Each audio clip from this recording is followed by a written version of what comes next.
All right, let's get right into it. We're diving headfirst into the powerful, brutal opening of Jack London's White Fang. We're going to explore the frozen world that forged one of the most unforgettable characters ever put to page. So, our story kicks off not with the wolf, but with the land itself. And you have to understand, this isn't just some snowy backdrop. The wild is the true villain of this story. London describes it as this immense, silent, desolate place that finds the very idea of life sort of laughably pointless. It's an active, hostile force that is always, always watching.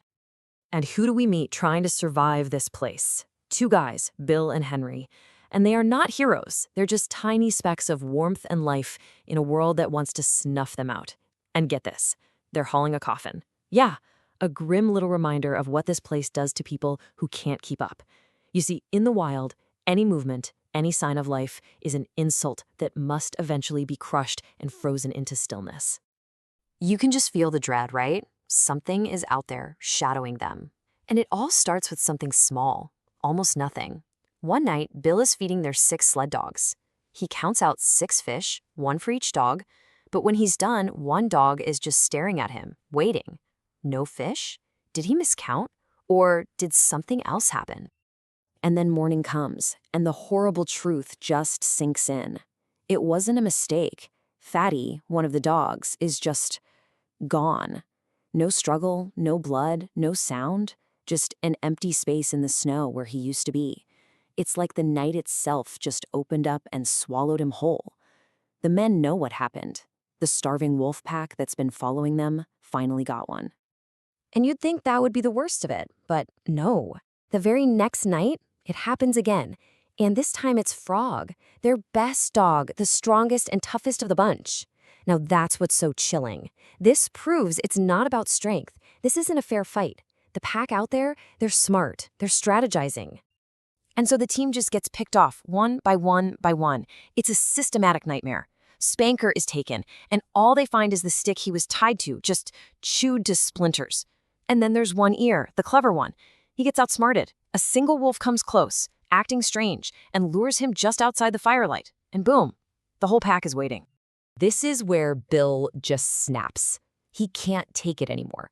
He sees the decoy wolf that lured One Ear and just plunges into the darkness after it.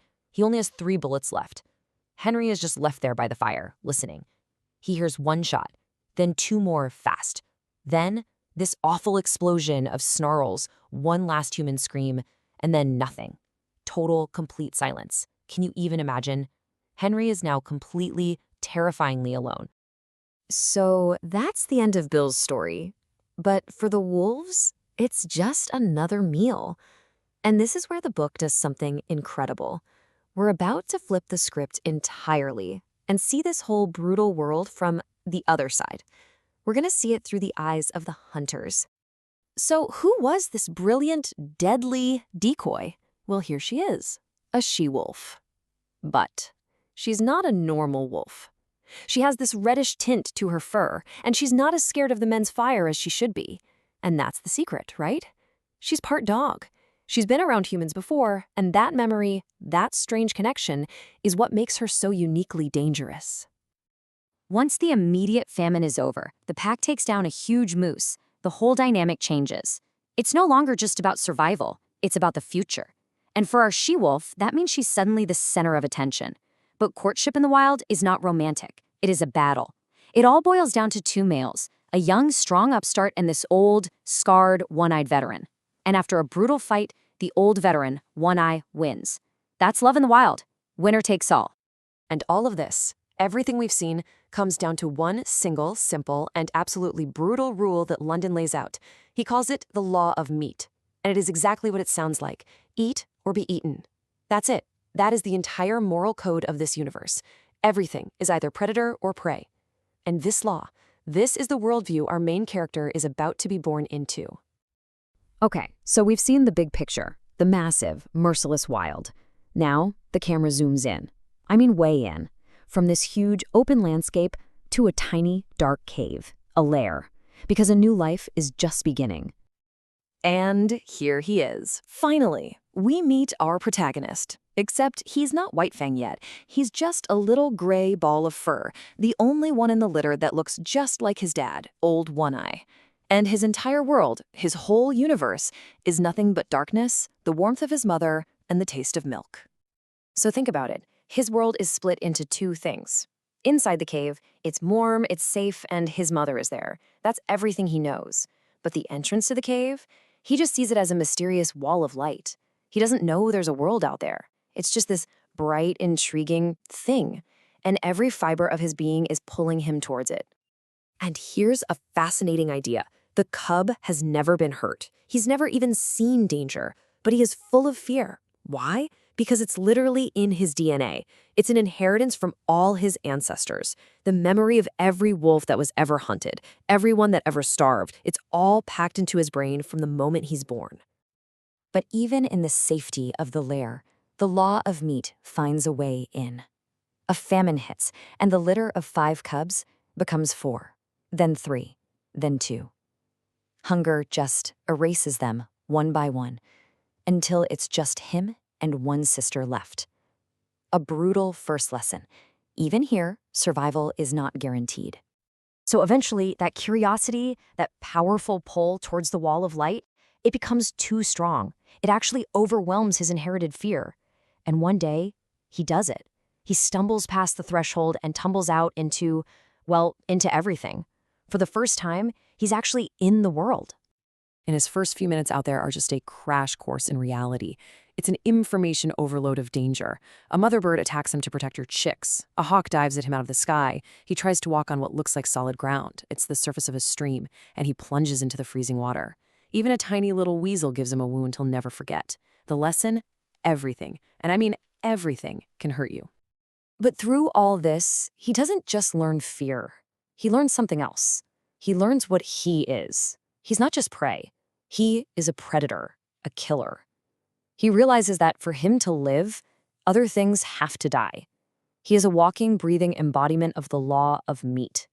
So he gets good at this. He gets confident.